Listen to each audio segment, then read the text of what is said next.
Hải Lan bị Tuệ Quý Phi vu oan ăn trộm than hồng la, phân cảnh sử dụng da hình bị cắt khi đưa lên phim. Tam Bảo hoảng sợ nói: nhưng lúc nãy nô tài chạy đến đây liền nghe tin nói Hải Thường Tại sẽ bị dùng da hình, nếu không đi thì lỡ có chuyện gì thì. Như Ý chấn động: da hình sao? Da hình gì chứ? Là trượng hình. Tam Bảo thấy Như Ý nhất thời không hiểu, vội vàng giải thích nói: không phải dùng bảng gỗ đánh vào đùi, mà là dùng gậy gốc đánh vào lòng bàn chân. Cái loại đó so với đánh trên đùi còn đau đớn hơn. Như Ý thất thanh nói: đánh vào lòng bàn chân sao? Tam Bảo gật đầu nói: dạ, chúng nô tài ai chẳng biết việc đánh vào trên đùi cũng chỉ khiến da thịt đau đớn, không gây thương tổn đến xương cốt, nhưng lòng bàn chân non mềm, chỉ cần đánh vài cái là đều khiến cơ thể bị trọng thương. Như Ý định thần nói: ngoại trừ hoàng hậu và quý phi thì trong cung chỉ có ta là chức vị cao nhất, nếu ta không đi, Hải Lan nếu chịu trượng hình thì không biết sẽ trở thành thế nào đây. Việc này không thể chậm trễ, A Nhược mau thay y phục cho ta. Tam Bảo đi truyền kiệu. A Nhược vốn khuyên thêm nữa nhưng lại thấy Như Ý sốt ruột mà quyết tuyệt, đành phải đáp ứng đi ngay. Bên ngoài tuyết nhỏ rơi xuống, Như Ý ngồi trong kiệu nghe tiếng giày của bọn thái giám nâng kiệu chạy đi về hướng Hàm Phúc cung. Như Ý cầm lò sưởi, bình thường cảm thấy ấm áp, nhưng giờ phút này đây lại thấy nóng bỏng trong tay. Nàng thỉnh thoảng kéo mành nhìn ra bên ngoài.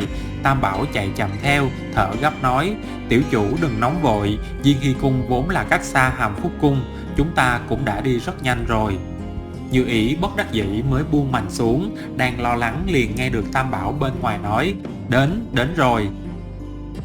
Hôm nay Hàm Phúc cung đèn đuốc sáng trưng. A Nhược đỡ lấy tay Như Ý bước nhanh đi vào trong điện, chỉ nghe thái giám thông báo: nhàn phi nương nương đến. Như Ý thấy sắc mặt Tuệ Quý Phi không tốt, vội vàng hạ thấp người thỉnh an nói: thần thiếp thỉnh an quý phi nương nương, quý phi vạn phúc kim an. Tuệ Quý Phi vẫn ngồi trên ghế không chút nhúc nhích, chỉ cười lạnh nói: từ khi hoàng thượng gia phong lục cung, nhàn phi chưa từng đặt chân đến Hàm Phúc cung này, vậy sao hôm nay vì cái gì mà cũng khiến cô kinh động, đêm khuya còn xông vào cung của bổn cung? Như Ý nhìn thấy huyệt thái dương đều dán thuốc dán, trên trán có một chiếc khăn khảm trân châu bịt lại, nhìn thật tiều tụy mà thương xót. Như Ý vội vàng cúi đầu nói: nghe nói quý phi nương nương nhiễm lạnh, cho nên đêm khuya đến đây thăm hỏi. Tuệ Quý Phi khẽ nhếch mép nói: bổn cung có cái gì mà khiến cho nhàn phi cô phí sức chứ? Chỉ là Hàm Phúc cung náo loạn có gian tặc, cung nhân của nhàn phi vội đến báo, cho nên cô mới vội vàng đến đây xem náo nhiệt mà thôi. Như Ý càng cúi đầu nói: thần thiếp không dám. Phía sau Hải Lan hô nhỏ một tiếng: quý phi nương nương, tần thiếp không phải là gian tặc. Tuệ Quý Phi xoay mình lạnh lẽo nói: còn dám nói dối, Song Hỷ đánh mạnh cho bổn cung. Như Ý mới vừa vội vàng vào cung, không dám nhìn kỹ Hải Lan, giờ phút này quay đầu lại liền thấy Hải Lan bị lột mất đôi giày mà quỳ tại hành lang bị đóng băng tuyết.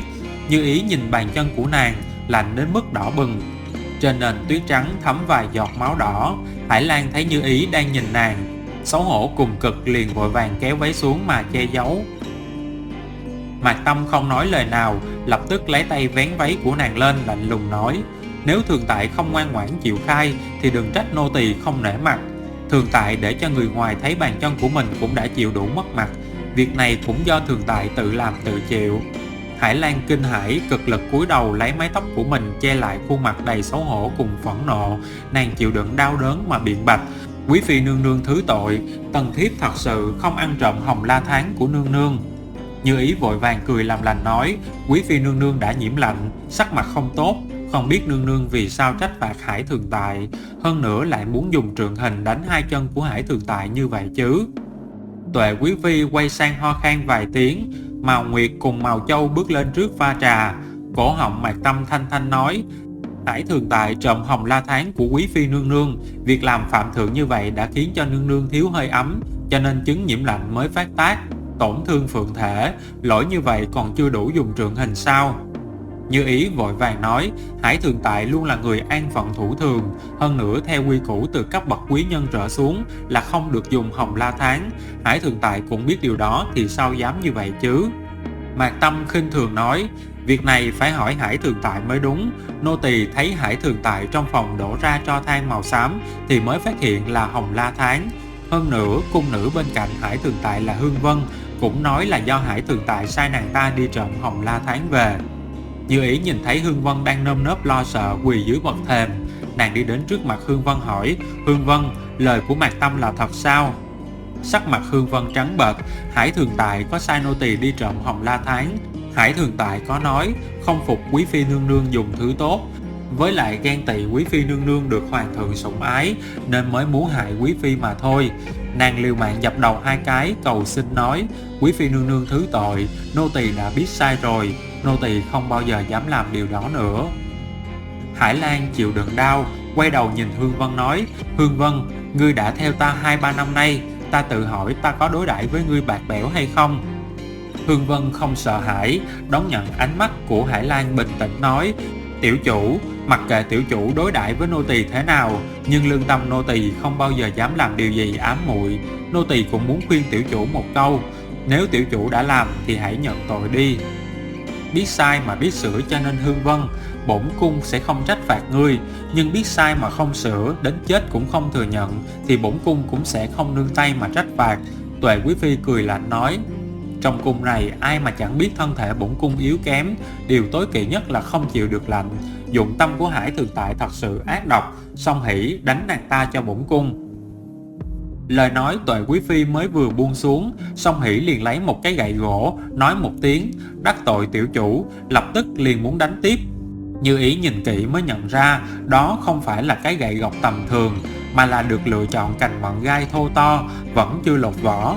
Song hỉ không nói 2 lời, liền giơ cao cái gậy hướng về gan bàn chân của Hải Lan mà đánh mạnh vài cái. Hải Lan kêu thảm thiết một tiếng, cơ hồ liền té xỉu xuống đất, 2 chân máu tươi chảy ròng ròng, quả thực vô cùng thê thảm. Như Ý vừa sợ vừa giận, dưới tình thế cấp bách như vậy, nàng chỉ còn cách giữ lại chiếc côn trong tay. Song hỉ quát, đợi đã. Hải Lan đau đớn nằm trên mặt đất, Tuệ quý phi liếc mắt kêu, Mạc Tâm. Như Ý vội vàng tiến lên đỡ lấy Hải Lan. Mạc Tâm cười nhạo nói, nhàn phi nương nương không quan tâm đến lời nói của nương nương chúng ta, mà vội vàng bao che cho Hải Thường Tại, thật là thị phi không phân. Huống chi Hải Thường Tại chỉ mới vừa chịu vài cái đánh, sao lại yếu đuối như vậy chứ? Hải Lan tê liệt ngã vào lòng Như Ý, mồ hôi lạnh vào tóc khắp mặt, chật vật lẩm bẩm nói, nhàn phi tỷ tỷ, tần thiếp không có ăn trộm, thật sự. Nàng còn chưa dứt lời liền hôn mê bất tỉnh.